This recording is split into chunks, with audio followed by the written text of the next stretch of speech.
Good morning and welcome to First Unitarian Universalist Church of Nashville.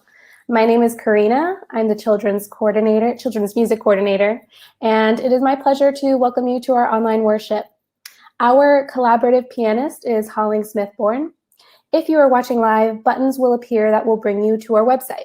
If you are watching on YouTube or Facebook, visit firstuunash.org and click on the With You Worship portal button for all the information you need to participate in today's worship, including the order of service, joys and concerns, and our offering.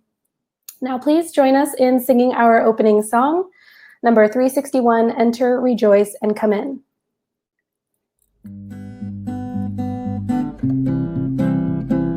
Enter, rejoice, and come in. Enter, rejoice, and come in. Today will be a joyful day. Enter, rejoice, and come in. Open your ears to the song. Open your ears to the song. Today will be a joyful day. Enter, rejoice, and come in. Open your hearts, everyone. Open your hearts, everyone. Today will be a joyful day. Enter, rejoice, and come in. Don't be afraid, have some change. Don't be afraid of some change. Today will be a joyful day. Enter, rejoice, and come in. Enter, rejoice, and come in.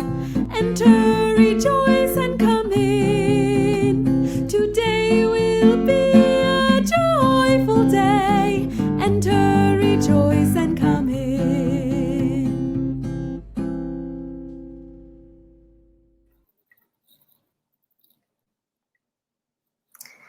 I invite you now to connect with your neighbors worshiping online with us. This morning, our new lead minister, the Reverend Diane, has logged in for our worship service. Although you won't see her until next week, she is with us in the chat box. Won't you say hello and let us know you're here?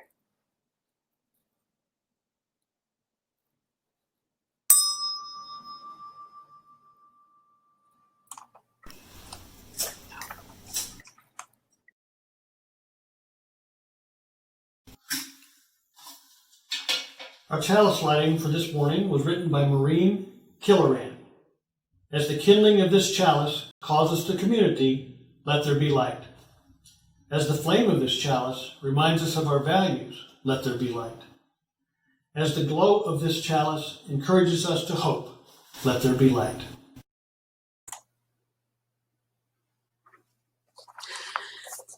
Hear these words from the 14th century Persian poet Hafiz. Now is the time to know that all you do is sacred. Now is the time for the world to know that every thought and action is sacred. This is the time for you to deeply compute the impossibility that there is anything but grace. Now is the season to know that everything you do is sacred. Come, let us worship together.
Good morning.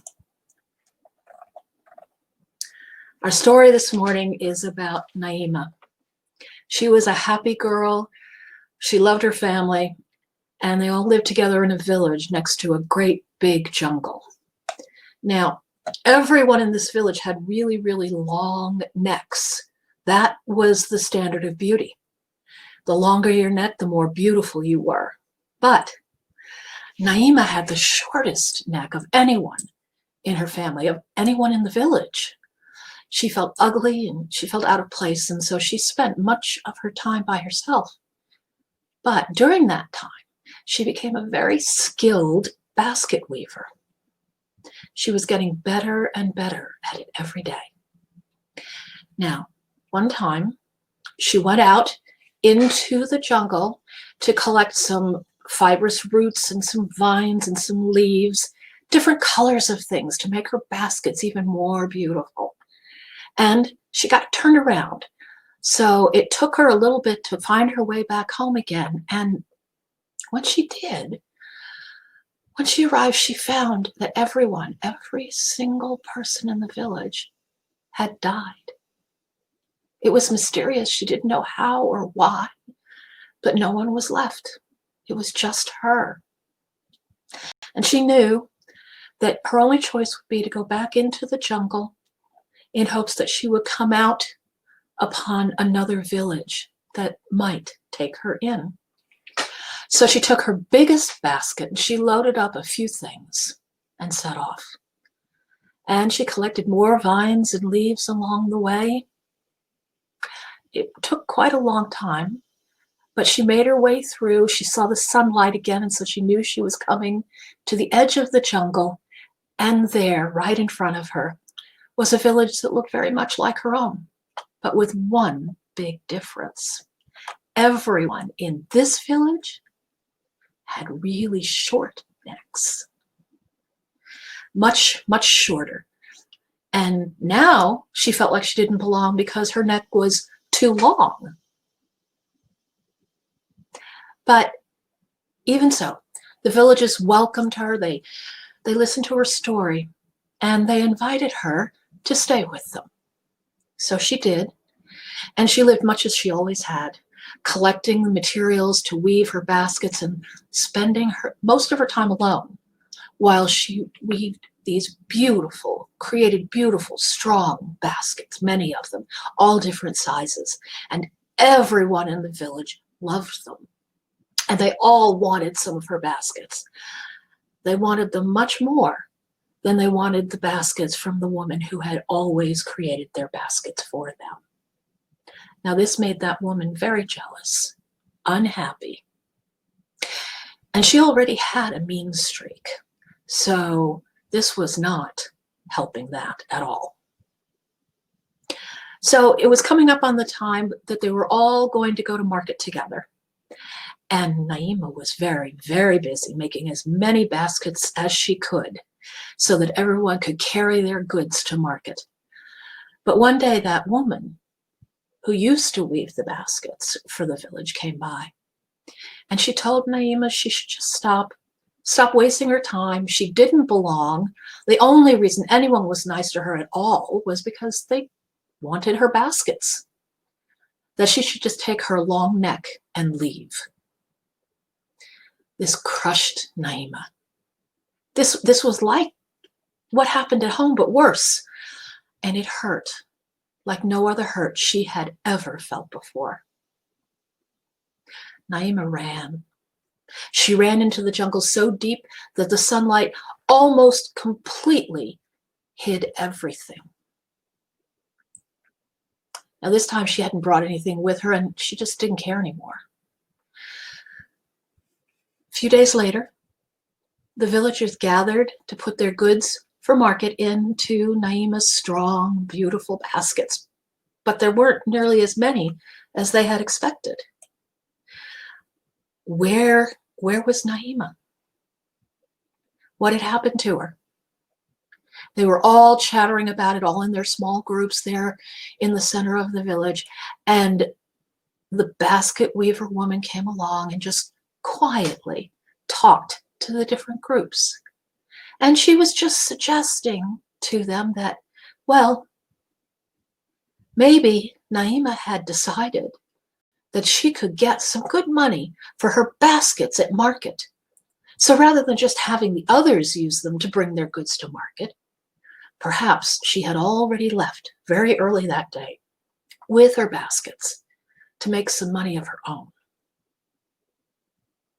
Now, an elder came along, and he knew this woman. He knew her. And he called everyone. He got everyone's attention, called everyone together, and said, I think that someone here may know a little bit more to this story. Someone here knows something about what was going on. And he gave the woman time enough to speak up and to speak the truth. And when everyone heard, all the village fanned out and went into the jungle. They went in to find Naima. And it took a while, but they did find her. And they brought her back home.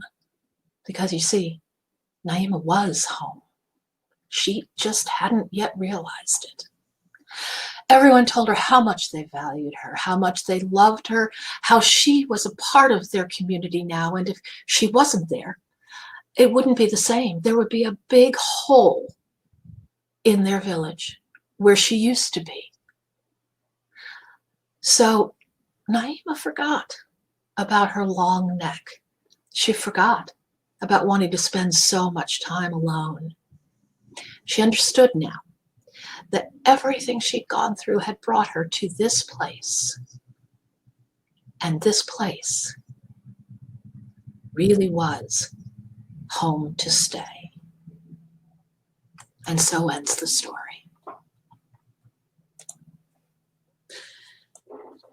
Good morning. My name is Denise Gyauch. I am your assistant minister, and it is my pleasure to welcome you to worship. I also want to note that I'm very excited that our new lead minister, the Reverend Diane Daugert, begins her ministry with us this week. In case you've joined in the last few minutes and missed the earlier announcement, you will see her during the service next Sunday, but she is logged in with us this morning. So if you wish to, you can use the chat to say hello. As Unitarian Universalists, our spiritual paths vary, but in this congregation, we have made a covenant together. We affirm our interdependence, celebrate our differences, and work for justice. We are a welcoming congregation, and we deepen our relationships as we serve our congregation's mission to create community, nurture spiritual growth, and act on our values in the broader world, guided by reason and compassion. I want to extend a special welcome to visitors worshiping with us this morning. If you are seeking a spiritual home, we hope that you may find it here. All are welcome to attend our services, and people become members of this congregation by signing the membership book and supporting the church with their time and finances. If you are considering joining the church or just want to know more about us, please contact me. My email address can be found in the staff directory under Contact Us on our website, and I would love to be in touch with you. Following the service, we hope everyone will enjoy at least one of the online opportunities listed in our worship portal. There are many announcements posted on our website and on the slides at the end of this service, which I hope you will read. You may know that we share every Sunday's collection with an organization whose work outside our walls aligns with our values. For the month of August, our Share the Plate partner is our congregation's Palmer Lecture Series, and we have Chris Wood of the Palmer Lecture Committee to tell you a little bit about their work. Hello, I'm Chris Wood, a longtime member of this church and a member of the Palmer Lecture Action Team, which is a part of the Social Justice Committee. The Robert C. Palmer Lecture on Human Rights was established by the board in 1983 to honor the service and social activism of the Reverend Bob Palmer, the first called minister of our church, which was then known as the Unitarian Church of Nashville. He was a social activist extraordinaire. Our church was one of the few places in Nashville that blacks and whites could meet together working on behalf of the civil rights movement. He attended the March on Washington in 1963, and he answered Martin Luther King's call in 1965 for ministers to come to Selma to support the march to Montgomery on behalf of the Voting Rights Act passed by Congress later that year. Reverend Palmer was active regionally and nationally in the United Nations Association. He worked on nuclear disarmament and was an early opponent to the Vietnam War. He worked closely with the Reverend Kelly Miller Smith Sr., the minister of First Baptist Capitol Hill. The basement of First Baptist provided the training ground for the students of Fisk, Tennessee State, and American Baptist College to learn the techniques of nonviolent protest that directly led to the desegregation of Nashville's downtown lunch counters. Reverend Smith was the inaugural speaker of the Palmer Lecture. Reverend James Lawson, who taught the students how to protest nonviolently, was a speaker at the lecture several years later. The Palmer Lecture has had speakers on women's rights, LGBTQ rights, prison reform, immigration, health care. Last year's speaker was the Reverend Mary Catherine Moore, President and CEO of the UUSC, the Unitarian Universalist Service Committee. Reverend Moore has also served as the lead minister of this church. While the board established the lecture, they did not fund it. We are dependent on the Share the Plate funds, a collection at the lecture, and occasional gifts throughout the year to pay the expenses of putting on the lecture. Please give generously today and throughout the month of August to support the Palmer Lecture on Human Rights, which helps us and our community move forward on one of our major tenets, that of making this a better world now.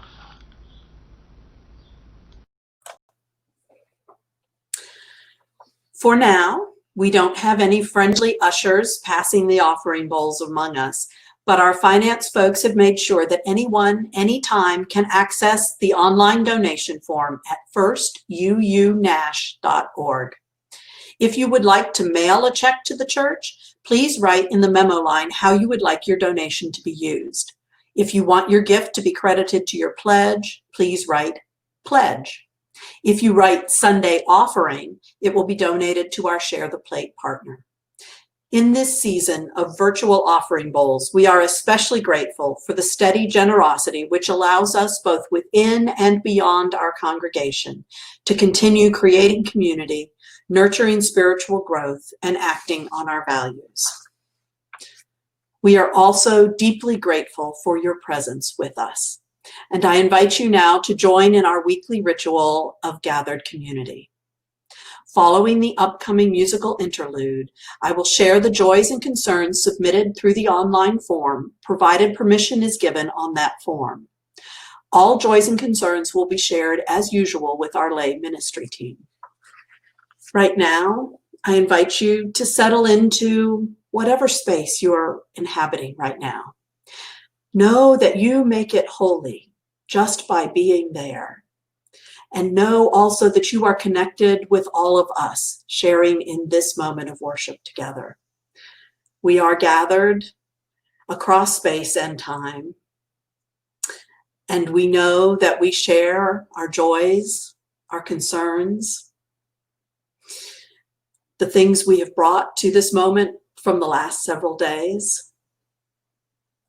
And if there is something profoundly moving that you would like shared with this community, I invite you to use the Joys and Concerns form. The link should be showing in your screen. And I will share those with the congregation. So let us breathe together, and now let us listen.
We have a joy submitted by Gail Spar, which I know many of us share.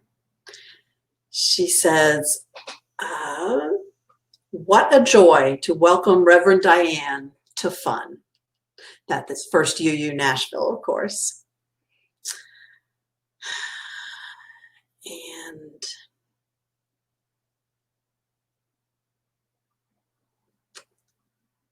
okay. We have a joy from Jennifer Hackett. She writes, I am so grateful that school is going to begin again in a virtual capacity this week.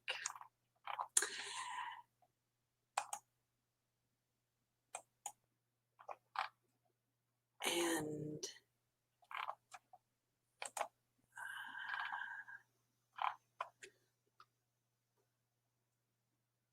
let's see, Valerie and Chris Martin have sent a joy. We had a wonderful time last weekend in Chattanooga celebrating our 6th wedding anniversary. Congratulations, Chris and Valerie.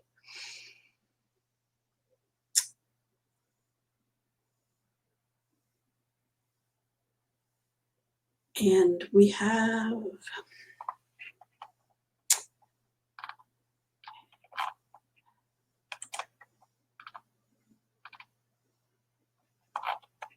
several concerns.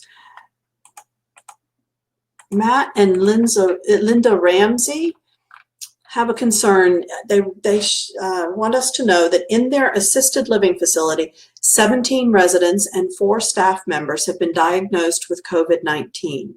Among the residents, 9 have been hospitalized and 2 of those have died.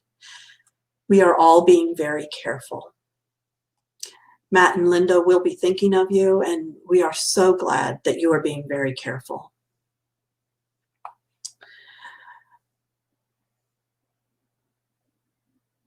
Jean Klein has submitted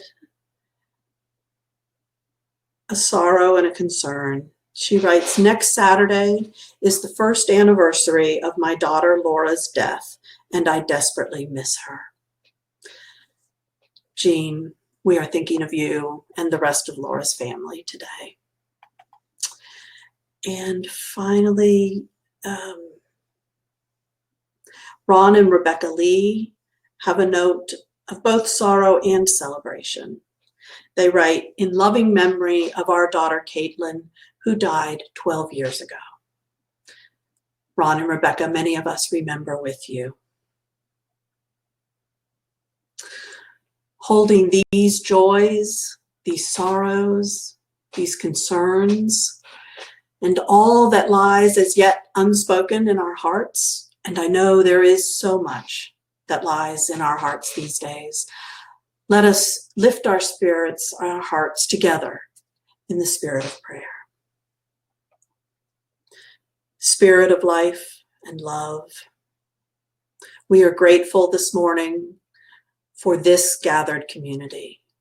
We are grateful for the opportunity to share with each other the things in our lives that bring us joy and hope, the parts of our lives with which we struggle, the sorrows that weigh us down.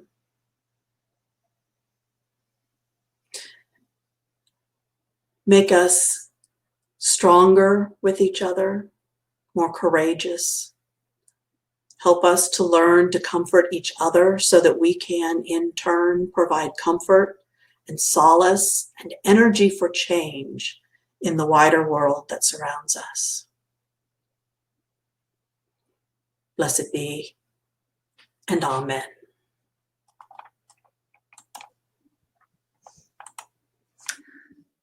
I invite you to experience this poem, Arrivals by David White, as a meditation on being in between, uncertain but hopeful, and moving toward joy. Imagine the confines of a long gray corridor just before immigration at Washington Dulles Airport. Imagine two Ethiopian women amid a sea of familiar international plastic blandness entering America for the first time. Think of their undulating, multicolored turbans raised atop graceful heads, transforming us, a gray line of travelers behind them, into followers and mendicants, mere drab, impatient, moneyed, and perplexed attendants to their bright, excited, chattered arrival. Imagine a sharp plexiglass turn left, and suddenly, before them, in biblical astonishment, like a virtual Red Sea churning, like the waters barring Moses from the promised land, like Jacob standing before the ladder. A moving escalator, a mode of rising, a form of ascension, a way to go up they had never seen before. Its steel gray interlocking invitation on and up to who knows what, bringing them and everyone behind them to a bemused, complete, and utter standstill. So that you saw it for the first time as they saw it, and for what it was, a grated river of lifting steel, an involuntary moving ascension into who knows what, an incredible surprise. And you knew, even through your tiredness, why it made them raise their hands to their mouths, why it made them give low, breathy screams of surprise and delighted terror. You saw it as they saw it, a staircase of invisible, interlocking, beckoning hands, asking them to rise up, independent of their history, their legs, or their wills. And we stopped, as we knew we had to now, and watched. The first delighted, beturbaned woman put a sandaled foot on the flat gray plane at the foot of the moving stair, and sure enough, quickly withdraw it with a strangled scream, leaving her sandal to ascend strangely without her into heaven, into America, into her new life.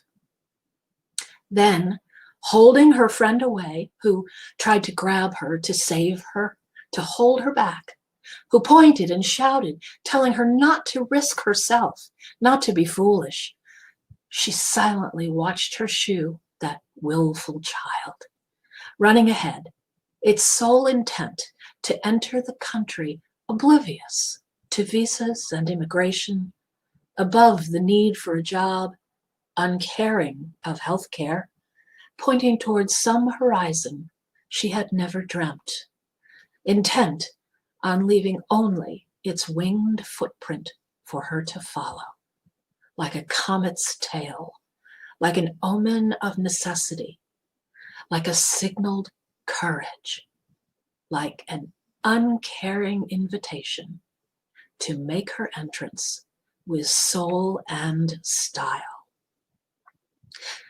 Because she looked up at this orphaned onward messenger with her eyes ablaze, threw off the panicked, clamoring arms of her friend, raised her chin in noble profile, and with all that other hurrying clamor of the world behind her, with a busy, unknowing corporate crowd at her back, and questions being asked out loud, she lifted her arms, clapped her hands, threw back her head, and with a queenly, unbidden grace, strode on to the ascending, heaven-bound steel like a newly struck film star, singing the old high-pitched song her children would hear when she told the story again.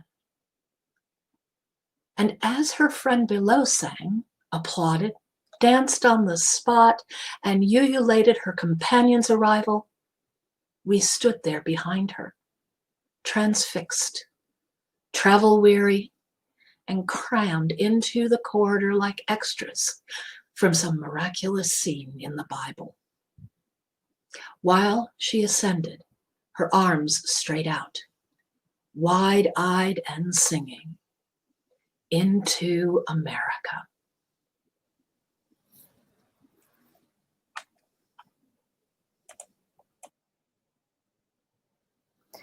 Our middle song today is number 155, Circle Round for Freedom.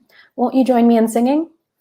Circle round for freedom, circle round for peace, for all of us imprisoned, circle for release, circle for the planet, circle for each soul, for the children of our children. Keep the circle whole. Circle round for freedom, circle round for peace, for all of us imprisoned, circle for release, circle for the planet, circle for each soul, for the children of our children. Keep the circle whole. Circle round for freedom, circle round for peace, for all of us imprisoned, circle for release, circle for the planet, circle for each soul, for the children of our children. Keep the circle whole. Keep the circle whole.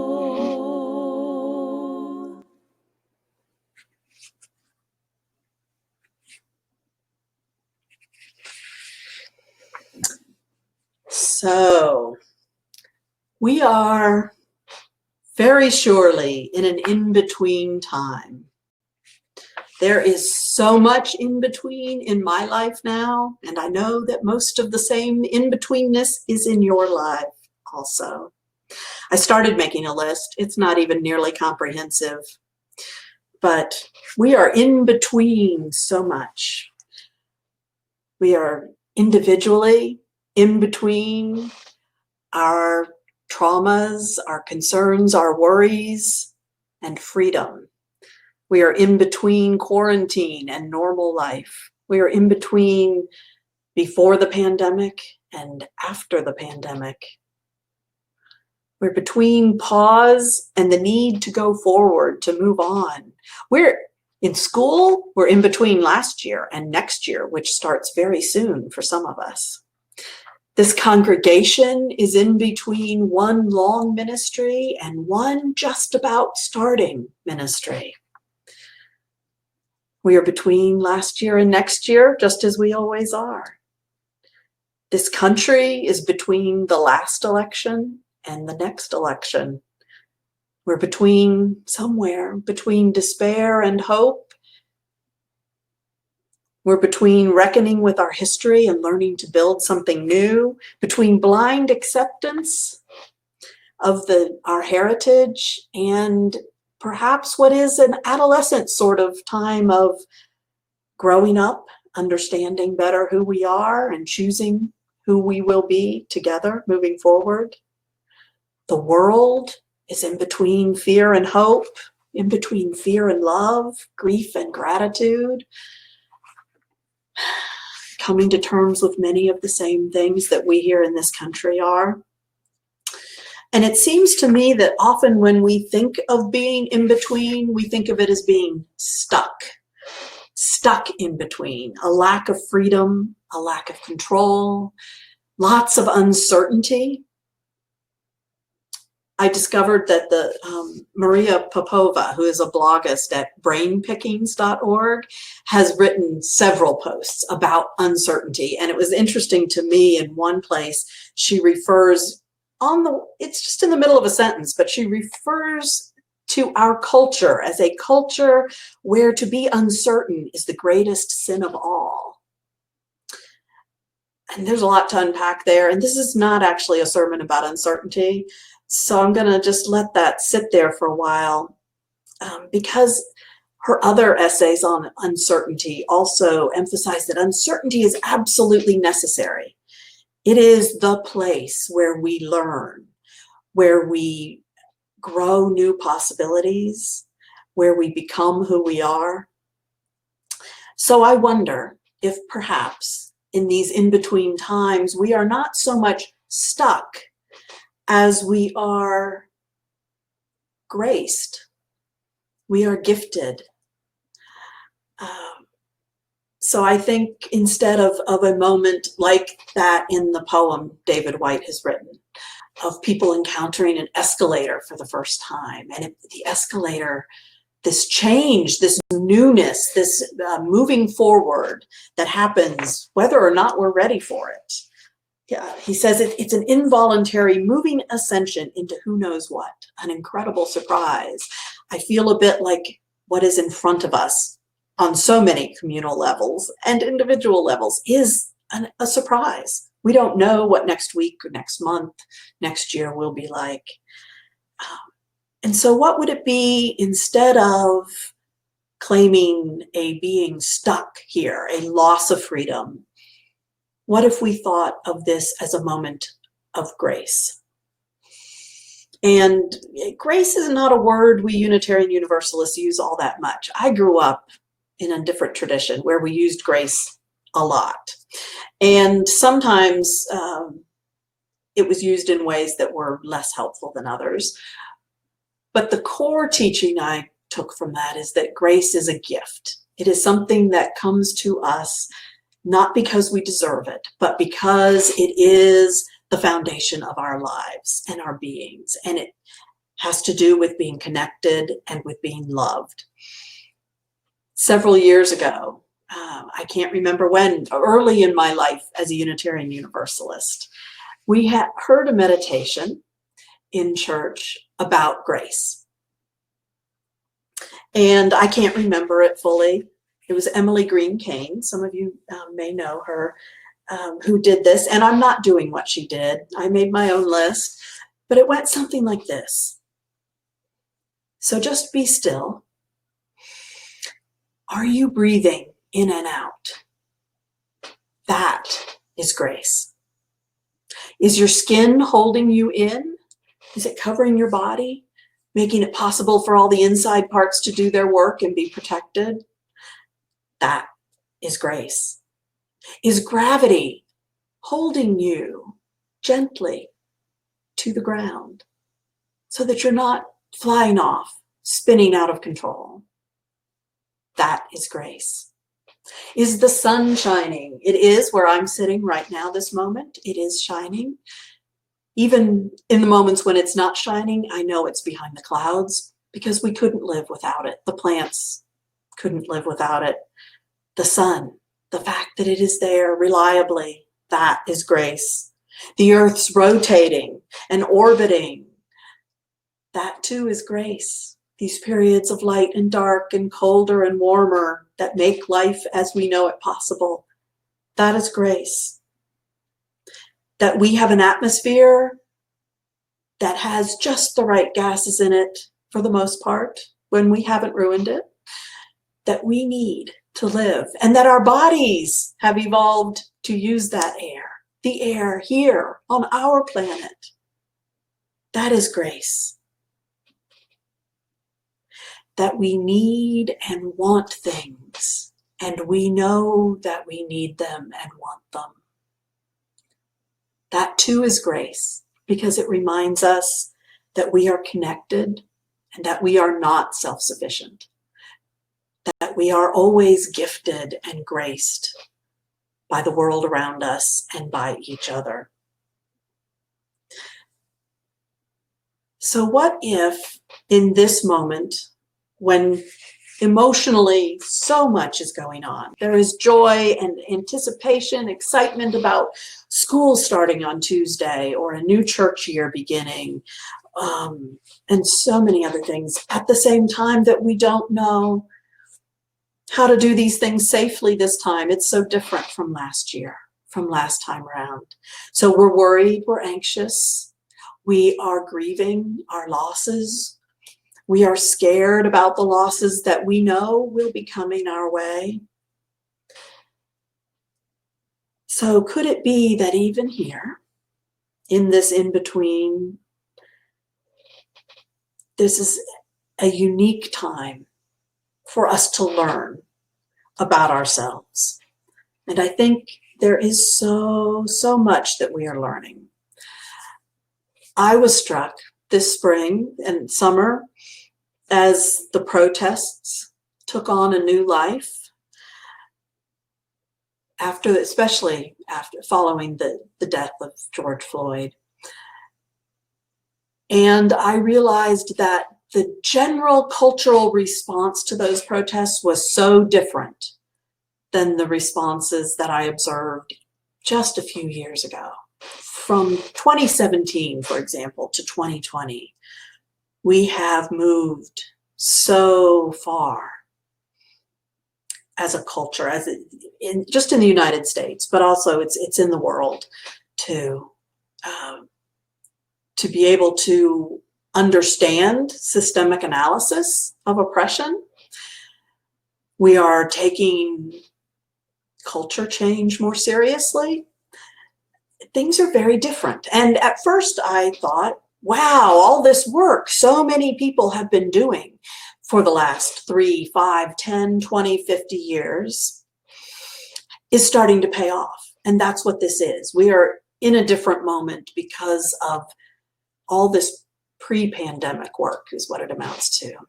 And I've been thinking this summer that it's also has to do with the special in-betweenness of this pandemic moment that we are all experiencing, and experiencing in so many different ways. And oh my goodness, isn't that an amazing lens through which to learn even more about systemic injustice and climate change and the importance of it, as we are able to observe in heartbreakingly immediate ways that various forms of oppression and privilege interact with all sorts of cultural and economic and systemic climate factors, and show us more clearly than some of us have been able to see before how freedom is not the same for all of us, that it is not something we have achieved. It is still something we need to circle for, and we all need release. So when I chose the poem Arrivals, which has this very, very hopeful view of America, I do want to tell you that I always hear that in my mind alongside Langston Hughes' poem, America, which you have probably read. If you haven't, you might want to go look for it. But a refrain through that poem, it's two-sided. America will be, but America has never been America to me. As a Black person, Langston Hughes knew how the promises of America have not yet been achieved, and at the same time held to the conviction that they must be, they will be. We will work, we will move toward them. So I am aware that this in-betweenness that we are in now speaks in some uniquely peculiar to our times, some ways that are very specific to us, that this enduring truth that our existence is always at the same time graced and not yet enough. Because we know, we've been told by wise people that none of us are free until all of us are free. We still have work to do. We have some choices to make. We have power. We can step on that escalator, even though it may well be an involuntary moving ascension into something surprising.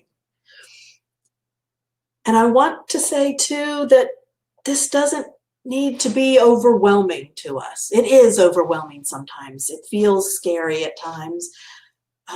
And it doesn't need to be. We are graced.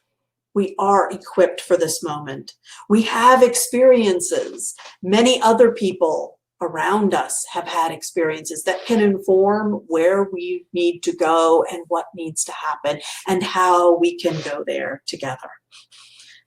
We have come a long way down this dark gray corridor. I'm returning to the airport metaphor here.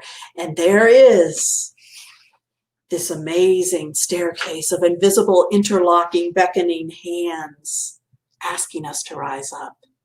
And I invite you to think of those beckoning hands asking us as being composed, that escalator.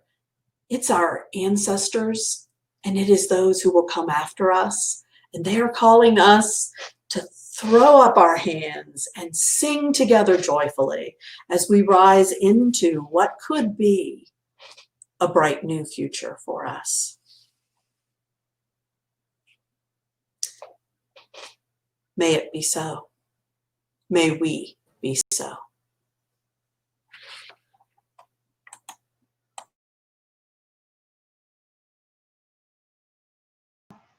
Karina, is your microphone on? Thank you, Sherry. Our closing song is number 1017, Building a New Way. I hope you'll join me in singing.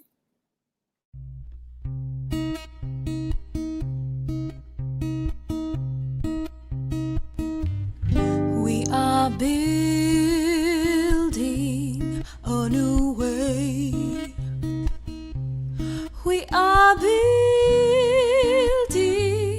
a new way. We are building a new way, feeling stronger every day. We are building a new way. We are working to be free. We are working to be free. We are working to be free of hate and greed and jealousy. We are working to be free. We can feed our every need. We can feed our every need. We can feed our every need. Start with love, that is the seed. We can feed our every need. Peace and freedom is our cry. Peace and freedom is our cry. Peace and freedom is our cry. Without these, this world will die. Peace and freedom is our cry. We are building a new way. We are building a new way. We are building a new way, feeling stronger every day. We are building a new way.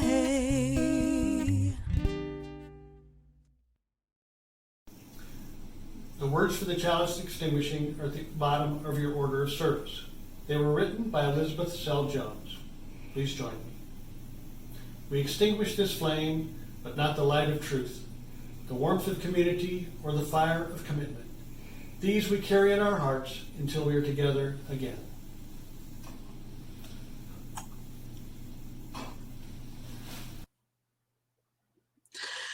I'd like to leave you with John O'Donohue's blessing to come home to yourself.